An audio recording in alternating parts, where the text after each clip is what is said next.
Bom dia, boa tarde, boa noite, pessoal. Hoje daremos continuidade às nossas aulas de português instrumental.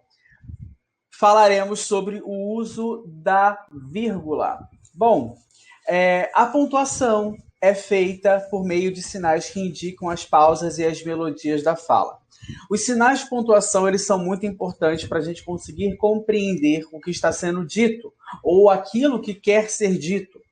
Dentro, na língua falada, na comunicação oral, a gente consegue ter uma noção, uma percepção maior disso, por causa da entonação que a gente utiliza. Então, quando eu faço uma pergunta, eu tenho uma entonação, quando eu tenho uma exclamação, uma frase negativa, eu tenho outra, quando eu tenho uma pausa, eu consigo perceber.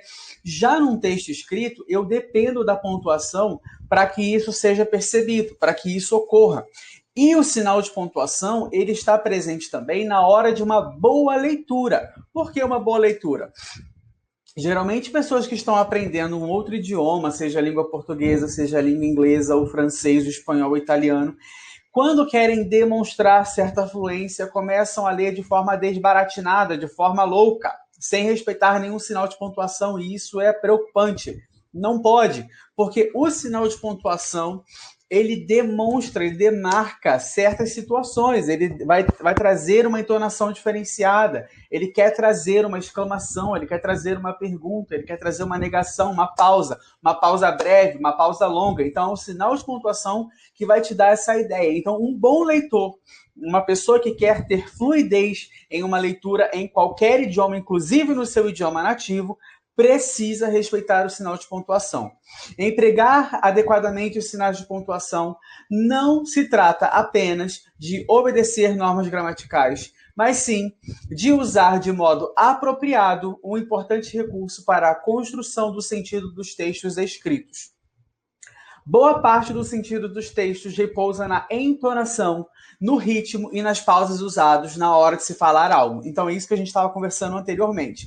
Tá? Então, a interpretação, até o entendimento de um texto vai depender da entonação que você está lendo, no ritmo que você está lendo, ok? Então, uma sentença exclamativa tem uma melodia e entonação diferente de uma sentença interrogativa. Vejamos aqui. Quando eu olho e vejo um gato, eu falo, oh, um gato! Isso é uma exclamação. Um gato! Um cachorro! Oh! Isso é uma exclamação. Agora, quando eu falo um gato, um cachorro, um gato, um animal, olha a entonação como é diferente, tá? Por exemplo, quando você gabarita uma prova, nossa, um 10! Uau! Olha a exclamação. Quando você tira uma nota baixa, 7? 5? Olha a diferença, tá? Então a gente precisa perceber isso.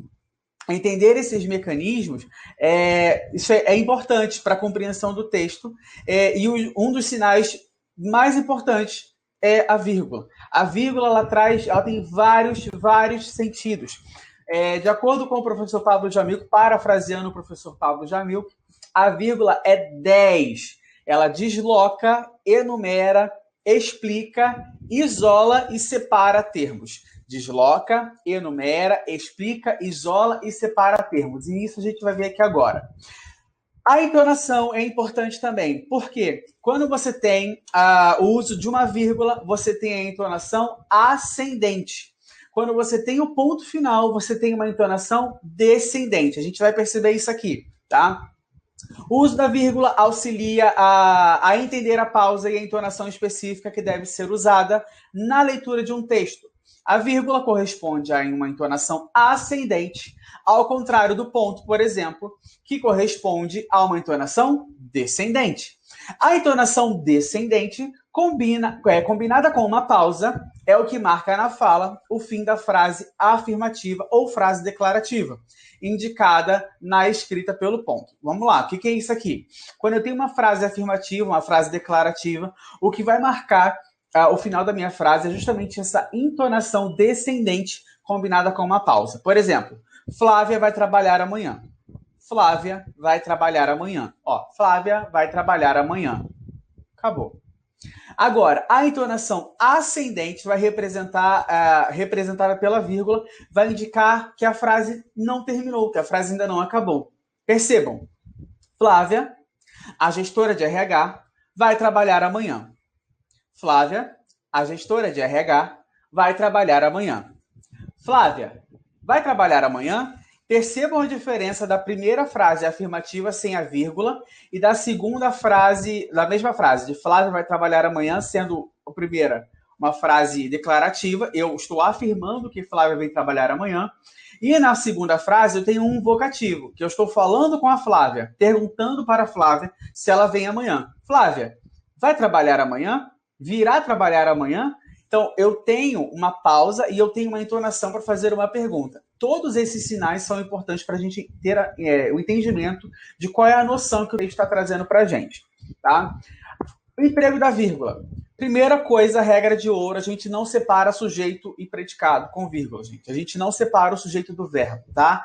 Nem o verbo do seu complemento, do seu objeto direto, do seu objeto indireto. Nunca, nunca. Ah, mas tem frase que é separada. Provavelmente ela está intercalada. Eu vou ter uma vírgula antes do sujeito e depois do sujeito e antes do verbo, porque aí eu estou intercalando. Cuidado com isso.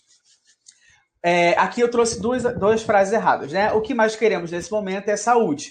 E o certo seria, o que mais queremos nesse momento é saúde sem aquela vírgula na parte de cima, tá? Ou saúde é o que mais queremos, tudo sem vírgula também.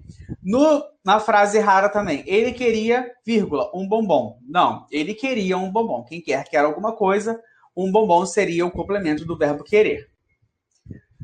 Emprega-se a vírgula para separar termos de mesma função sintática no período. Então, quando eu tenho termos com a mesma função sintática, eu vou usar a vírgula para separar.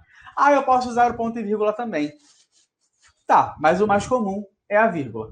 Carla, vírgula, Bianca, vírgula, Fernando e Bruno foram à festa. Carla, Bianca, Fernando e Bruno foram à festa. Estudei inglês, francês, italiano e espanhol.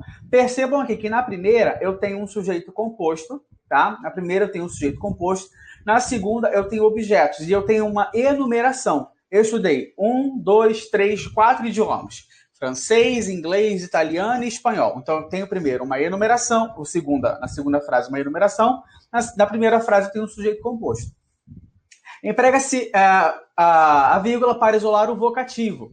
Se você não lembra o que é um vocativo, porque eu não vou abordar esse tema aqui especificamente, tem uma aula aqui no canal sobre termos integrantes da oração, tá? Eu vou deixar o link aqui, vai passar aqui no card, eu não sei onde vai ficar, mas vou passar, vai ter o link para vocês clicarem lá na playlist de sintaxe que tem essa aula.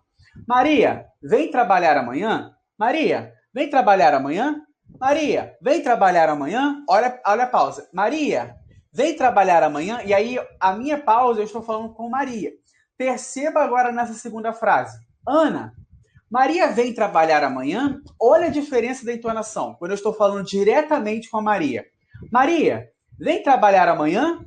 A pergunta foi feita diretamente para ela. Agora, olha a segunda. Ana, Maria vem trabalhar amanhã? Eu estou perguntando sobre Maria. Então, a entonação é diferente, tá? Quem é o vocativo? Maria e Ana. Maria na primeira frase, Ana na segunda frase. E na terceira frase, Deus, socorro. Socorro, Deus. Deus seria o nosso vocativo. Então, a vírgula serve para separar o vocativo. Emprega-se a vírgula para isolar o aposto explicativo. Mais uma vez, se você não lembra o que é o aposto, lá eu falei que o vocativo era termo integrante, na verdade o vocativo é termo acessório. Mas tem aula também sobre termos acessórios, termos integrantes, orações subordinadas, orações coordenadas, tudo na playlist de sintaxe, tudo separado, que vai compor junto aqui com essa aula, vai trazer um agregado de conhecimento para vocês. Tá? Emprega-se a vírgula para isolar o aposto explicativo. Ou seja, o aposto ele tem uma correlação sintática aqui, tá? Por exemplo, Machado de Assis, o autor de Dom Casmurro, eu poderia trocar. O autor de Dom Casmurro, Machado de Assis, era gago. José de Alencar, o autor de Iracema, foi um romancista brasileiro. Então, eu separo o aposto explicativo. Lembrando que se eu retirar a vírgula depois de Assis, eu tenho que obrigatoriamente tirar a vírgula depois de Casmurro, porque eu não posso separar o meu sujeito do meu verbo. Então, ali eu teria um aposto restritivo, tá? Eu teria uma frase restritiva. Mas eu mantendo uma vírgula, eu tenho que manter a outra, porque vem intercalado na sentença. Emprega-se a vírgula para mobilidade sintática. Isso aqui a língua portuguesa é mestre em fazer. Você desloca o teu adjunto adverbial para frente da frase, você desloca o teu adjunto adverbial para o meio da frase, e isso tem que ser marcado por vírgulas, tá? Sendo que, quando eu tenho um adjunto adverbial curto, ou seja, de até 2 palavras, alguns gramáticos falam 3, outros falam 2, no nosso material está 2, vamos seguir o que está no material. Porém, alguns gramáticos falam 3. Quando eu tenho até 2 palavras, você não é obrigado a usar vírgulas, você pode usar vírgulas. Quando você tem uma composição maior, um adjunto adverbial maior, ou seja, longo, a partir de 3, você tem que usar a vírgula. Então, por exemplo, na semana antes da prova, vírgula, ele estava passando mal. Se fosse assim, hoje ele estava passando mal, eu poderia ou não colocar a vírgula, ficaria a meu critério, porque seria um adjunto adverbial curto, tudo bem? Então, a gente utiliza a vírgula para separar o adjunto antecipado, ok? Percebam que vai separar também uma oração subordinada adverbial anteposta à principal ou inserida no meio da principal. Vejamos, após a leitura, os livros devem ser deixados sobre a mesa. Os livros, depois que você terminá-los de lê-los, devem ser deixados sobre a mesa. Podemos ainda, com um pouco de sorte, encontrá-lo no escritório. Podemos ainda... vamos trocar aqui, vamos inverter. Com um pouco de sorte, podemos ainda encontrá-lo no escritório. A gente pode fazer esse deslocamento nessa sentença da oração subordinada adverbial. Também tem um conteúdo sobre oração subordinada adverbial, que vai ser introduzida por uma conjunção adverbial e tal. Então, tem esse material também lá na playlist de sintaxe. Emprega-se a vírgula para separar expressões explicativas, conjunções e conectivos. Vejamos, quando a gente utiliza isto é, ou seja, por exemplo, além disso, as conjunções pois, porém, mais, no entanto, assim, logo, portanto, etc., a gente vai utilizar a vírgula para separar. Essa matéria, vírgula, por exemplo, vírgula, é extremamente importante. Essa matéria, por exemplo, é extremamente importante. Por exemplo, vírgula, essa matéria é extremamente importante. Você precisa se dedicar aos estudos, ou seja, saia das redes sociais. Emprega-se também a vírgula para indicar supressão de uma palavra ou um grupo de palavras. Geralmente a gente faz a supressão de verbos, que seria o zeugma, mas a gente também pode fazer a supressão de uma sentença inteira, ok? Havia um carro na garagem, outro na calçada. Esse outro eu fiz a supressão de havia um carro. Havia um carro na garagem, havia um outro carro na calçada. Não há problema, suprimi tudo. Eu gosto de gramática, meus alunos de filologia. Suprimi apenas o verbo. Eu gosto de gramática, meus alunos gostam de filologia. Gosto de gramática, meus alunos de filologia. Não há problema, a gente também separa com vírgula. Vejamos aqui, emprega-se a vírgula para separar os nomes dos locais de datas. Rio de Janeiro, vírgula, 1º de maio de 2021. São Paulo, vírgula, 4 de maio de 2021. Fácil. Emprega-se a vírgula para isolar orações adjetivas explicativas. Sempre que tiver uma oração explicativa, ela vai ser separada por vírgulas, tá? A oração adjetiva, ela vai inserida por um pronome relativo, tudo bem? Geralmente por um pronome relativo. Então, o estudante que busca entender todo o conteúdo ainda sofre de ansiedade. Então, eu venho com essa oração intercalada ali. Fernando, o professor de português, ou Fernando, que é o professor de português, ainda mora no Brasil. Lembrando que, por que eu disse ainda? Por que eu disse que ela pode ser introduzida ou não por um pronome? Porque ela pode vir desenvolvida ou reduzida. Também tem aula disso no canal. Tá? Emprega-se a vírgula para separar termos enumerativos. Eu falei isso lá um dos primeiros slides. Rebeca trabalha, estuda, grava vídeos, cuida da casa e ainda tenta se exercitar. Rebeca trabalha, estuda, grava vídeos, cuida da casa e ainda tenta se exercitar. Estou fazendo uma enumeração. Bom, a gente também utiliza a vírgula para separar orações coordenadas. Tá? Vejamos aqui. Não estudei o conteúdo todo, mas estudei o suficiente. E ali eu tenho a introdução de uma conjunção adversativa. Perceba que quando eu tenho a conjunção e, quando eu tenho a conjunção e eu tenho o mesmo sujeito, eu não separo por vírgulas. Por exemplo, Fernando trabalha para a universidade e também grava vídeos para o YouTube. Não vou utilizar vírgula porque eu tenho o mesmo referente. Agora, Bruno trabalha e sua irmã estuda. São referentes diferentes. Eu vou utilizar uma vírgula para separar esses termos. Emprega-se também a vírgula para isolar as conjunções adversativas quando deslocadas do início da oração. O estudante se dedicou muito, porém não foi tão bem na prova. Fernando precisava viajar para a Europa, estava impedido, entretanto, de deixar o país por causa da pandemia. Então, quando você tem essa partícula adversativa deslocada, você também vai utilizar a vírgula para isolar essa partícula. Ok? Pessoal, eu espero que vocês tenham gostado da nossa aula. Cliquem no gostei, deixem um comentário, se inscrevam no canal, compartilhem esse vídeo com outras pessoas. Um beijo, fiquem com Deus e até a nossa próxima aula. Tchau, pessoal!